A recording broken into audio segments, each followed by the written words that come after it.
En el caso de Judea y Samaria, Cisjordania, el término ocupación suele ser utilizado más política que legalmente.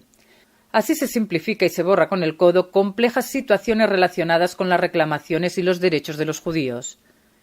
Llamar sistemáticamente territorios palestinos ocupados tiene tres objetivos.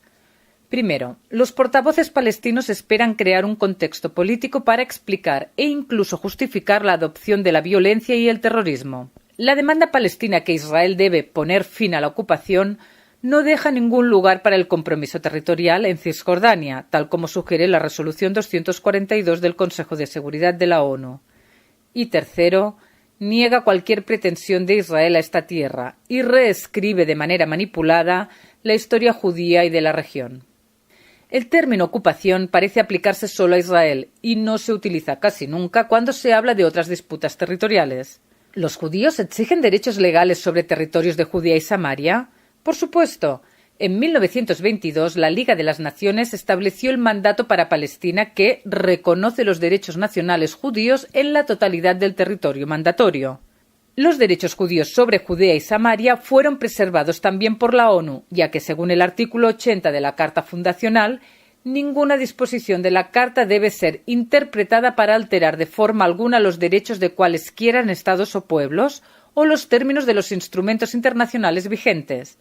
Estos derechos no se vieron afectados por la Declaración 181 del Plan de Partición de la Asamblea General de la ONU, ya que se trataba de una recomendación no vinculante rechazada por los Estados árabes, por lo que se podría poner en duda si la Declaración 181 poseería fuerza legal.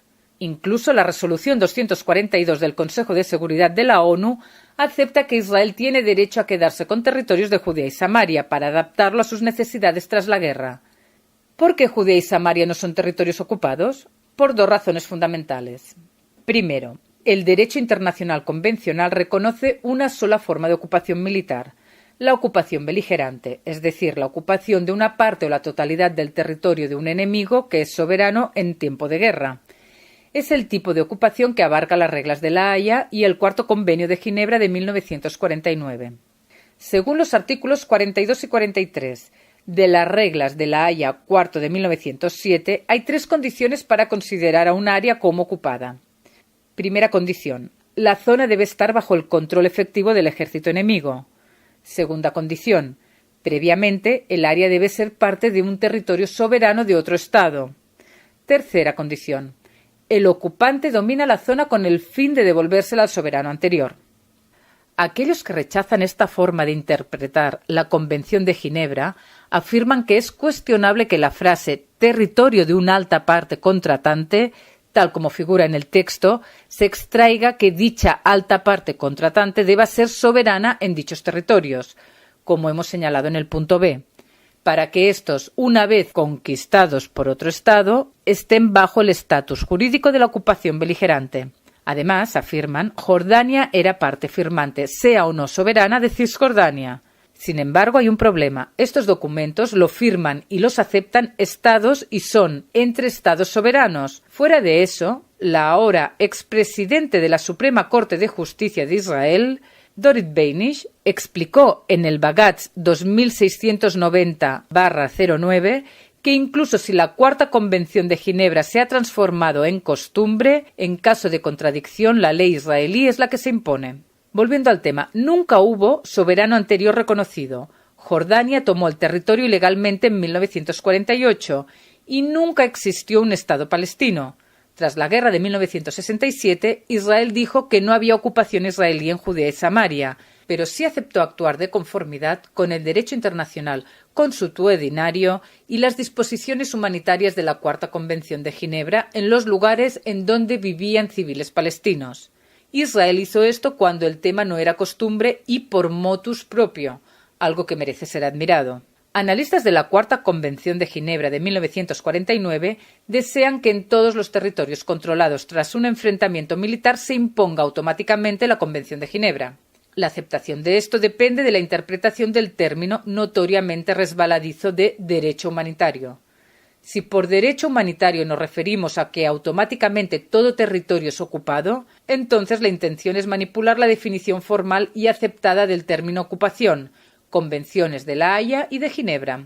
En el año 1993, el Consejo de Seguridad de las Naciones Unidas aprobó un informe de la Secretaría General de las Naciones Unidas y de una comisión de expertos, llegando a la conclusión que los convenios de Ginebra habían pasado al cuerpo de derecho internacional consuetudinario, lo que lo hace vinculante para los países no signatarios de los convenios cada vez que se involucren en conflictos armados. Es decir, afirmaban así que lo estipulado en la Convención de Ginebra era costumbre y se debía imponer incluso si países no lo habían firmado. ¿Pero qué sucede cuando no había un Estado soberano anteriormente? Resulta especialmente sospechosa la acusación cuando Israel es la única o una de las únicas que es acusada de ser ocupante. Existe un segundo punto a tener en cuenta. En virtud del acuerdo interino entre Israel y la Organización de Liberación de Palestina del 28 de septiembre de 1995, todas las zonas A y B, aproximadamente el 40% del territorio, están bajo el control efectivo de la Autoridad Palestina.